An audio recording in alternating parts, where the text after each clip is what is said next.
Yo les amis, j'espère que vous allez tous très bien. Très content de vous retrouver dans cette vidéo.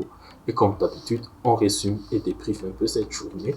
On fait le bilan de chaque groupe et à la fin, mes pronostics du match du jour.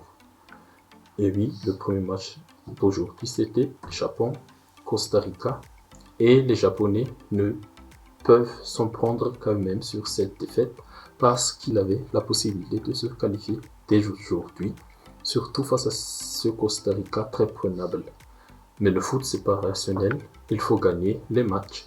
Et c'est la Panda Keylor Navas qui sort vainqueur du match sur un but de Fuller à la 81e minute, sur leur seul tir et tir cadré du match. Les Ticos, comme on surnomme l'équipe nationale costaricienne, réalise un gros coup et relance ce groupe E. Top, pas vraiment de top, mais une petite étoile pour le buteur, il fallait marquer et il l'a fait. Une étoile aussi pour Keylor Navas qui a sorti quelques arrêts décisifs. Flop, le coach japonais, le coach du Japon. Pourquoi il n'a pas reconduit les joueurs qui ont reversé l'Allemagne lors du premier match? On ne sait pas.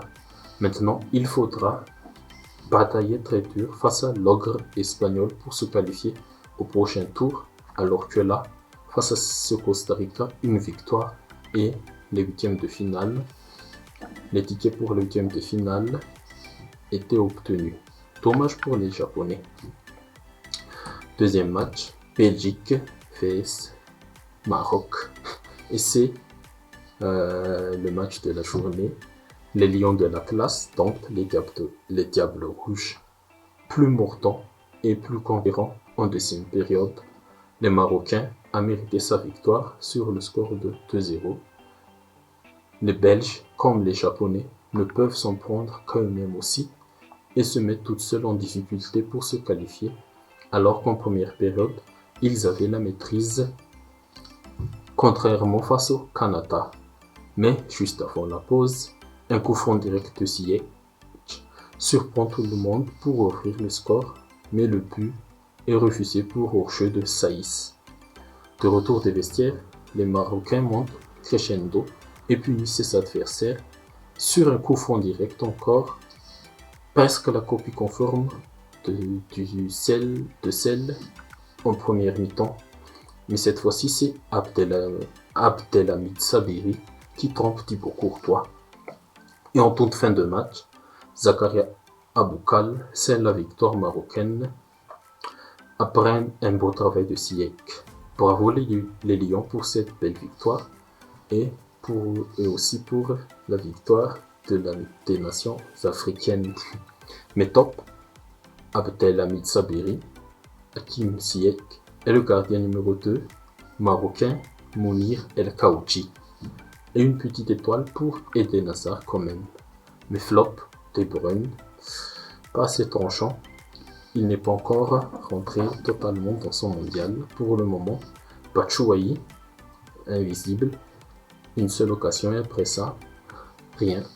Et Roberto Martinez, trop limité tactiquement pour changer la dynamique du match.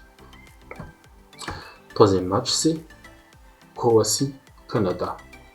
Et c'est sur ce score de 4-1 que l'équipe séduisante du Canada quitte la compétition. Elle a joué son football, a tenu tête face aux vice-champions, mais l'expérience était du côté de la Croatie. Je pense que cette participation Canada les boostera encore plus, car dans 4 ans, le Canada sera co-organisateur avec les États-Unis et le Mexique pour une Coupe du Monde nord-américaine. Bravo à la Croatie pour cette victoire et qui met de plus en plus la pression sur la Belgique pour la place aux huitièmes de finale. Et félicitations au Canada, vous avez joué, vous n'avez pas été complexé sur le terrain. Merci pour le beau football que vous avez proposé. Top, mais top du match, Kovacic, Brozovic et Modric. Par rapport au match face au Maroc, le trio croate du milieu était présent pour faire la différence, surtout que dans ce match, la Croatie a été menée au score dès la deuxième minute du jeu, mais comme je l'ai dit avant, l'expérience était là pour les Croates.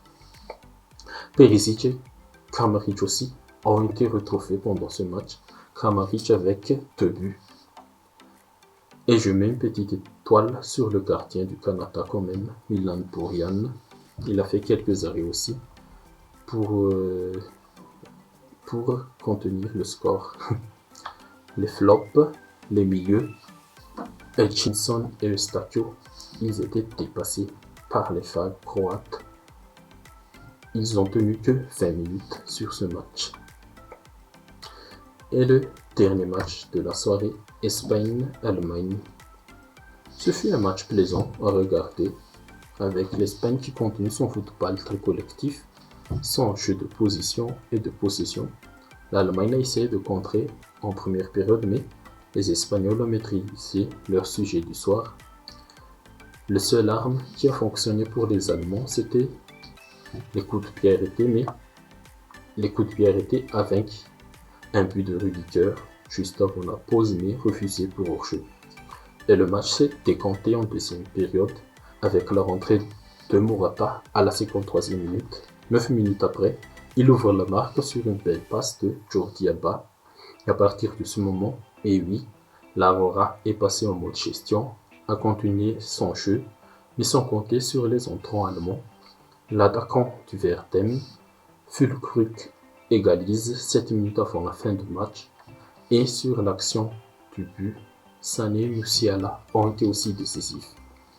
L'Allemagne avait encore des occasions pour gagner, mais Sané a gâché la dernière action du match. 1 point chacun, avantage encore pour l'Espagne. L'Allemagne a encore une chance de se qualifier, mais sauf si le Japon nous sort encore une grosse folie contre l'Aurora. Mais top, Musiala, très gros match de sa part face à son homologue espagnol. Je parle de Pedri et de Gavi. Et le roi Sané, belle entrée, qui a redynamisé l'animation offensive allemande. Dani Olmo, très intéressant sur son côté gauche. Une petite étoile pour Alba et Morata. Morata, il a été lui-même homme du match. Mais flop, pas de flop. Les deux équipes ont réalisé un match plutôt correct. Ok, après ce petit résumé des briefs, voici le classement de chaque groupe après ces matchs. Dans le groupe E, l'Espagne est toujours en tête avec 4 points. Le Japon est devant la Costa Rica avec le même nombre de points, mais le goal average, le Japon a l'avantage par rapport au Costa Rica. Et l'Allemagne est dernier avec 1 point. Mais une victoire face au Costa Rica, et c'est les 8e de finale. Sauf si le Japon fait match nul et l'Allemagne ne gagne que par un but d'écart. Et c'est le Japon qui passe. Mais je pense que l'Espagne va battre le Japon. Dans le groupe F, tout est jouable pour la Croatie, le Maroc et la Belgique. Les 3 peuvent encore se qualifier. Une victoire de la Croatie et c'est la première place assurée avec l'élimination de la Belgique. Match nul du Maroc face au Canada et c'est la qualification aussi. Bon, les prochains matchs, comme j'ai déjà dit avant, Croatie vs Belgique, Canada vs Maroc, jeudi 1er décembre à 18h. Dans le groupe E, Japon, Espagne et Costa Rica, Allemagne. Je pense qu'on va suivre de près Croatie, Belgique et Japon, Espagne. Et maintenant, la partie préférée, la partie prono. Résultat des pronostics d'aujourd'hui. Une seule validée, la victoire du Maroc, mais c'est pas encore le score exact. Et demain, Cameroun-Serbie. La Cameroun, c'est assez... c'est assez décevant dans le jeu, même s'ils ont proposé quelque chose quand même, mais je vois une victoire de la Serbie. Corée du Sud, Ghana. Est-ce que les Asiatiques vont nous surprendre encore? Non. Le Ghana peut l'emporter. Brésil, la Suisse. Brésil, la Suisse, c'est peut-être la même physionomie du match que face à Serbie pour le Brésil, et surtout son Neymar.